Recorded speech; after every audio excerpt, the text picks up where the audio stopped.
This sounds random, and if it wasn't written in a Bloomberg story, I mightn't believe it, Rachel. Explain why this is the case. Right, so this all harks back to the early 1990s when we didn't have anything called the exchange traded fund. That was just a glimmer in people's eye. And we had a bunch of executives at the American Stock Exchange, as then was, trying to work out how they could create an investment vehicle that could actually list on the stock exchange. In doing this, they explored a number of different structures, and the one they settled on was a unit investment trust. So far, so geeky. Now, the interesting thing about a unit investment trust is that theoretically it only lasts for 25 years. It normally has a set termination date and a relatively short set termination date. However, as SPY started to gain traction and interest, they realized that 25 years wasn't going to be enough, and that's where those names came in, as that allows the fund to extend beyond the lifetime of those individuals by 20 years. Or, if they're very, very, very old, 2118 is the next date when it would expire. Wow.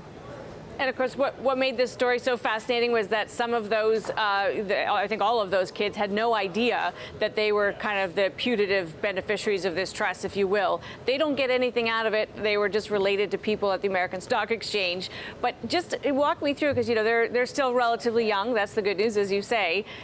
Is it a legal fact that when they do die, what happens to the spider? Does it have to be wound up the way another trust would be wound up?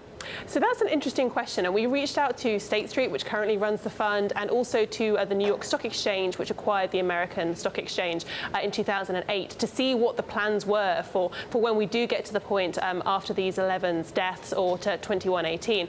And at the moment, they declined to comment. I'm not sure whether they have a kind of plan behind the scenes, but it does lead one to start speculating about how this might work. Now, Matt Levine had a very interesting column earlier this afternoon where he looked at kind of some of the ways that SPY might become, SPY version 2 in the ultimate final scenario. And I think that the situation is relatively straightforward in the sense that you do have 20 years after the death of these individuals. So there is quite a long lead time to make things right, as it were, for investors. You can start setting up a new fund and encourage assets to gradually move over. As people redeem their money because they want to spend on their retirement, for example, then new investors will get put into this new trust. So I think there is potentially quite a straightforward sort of solution to this when we do get to that point.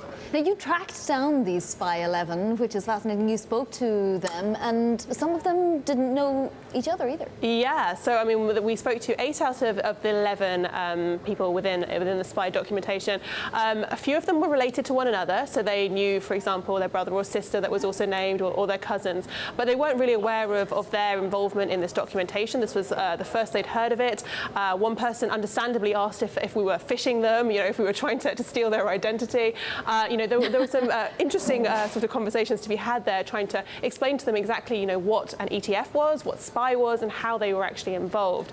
But yeah, I mean, most of the ones that we spoke to were basically connected through dint of having a relation that worked at the American Stock Exchange at that time. And I think it's worth pointing out that, of course, the internet did not really exist in the 90s when this was happening. So for anybody thinking, goodness, wasn't that very sort of irresponsible of their parents to put forward their names? I mean, these were very sort of arcane documents that were right buried away.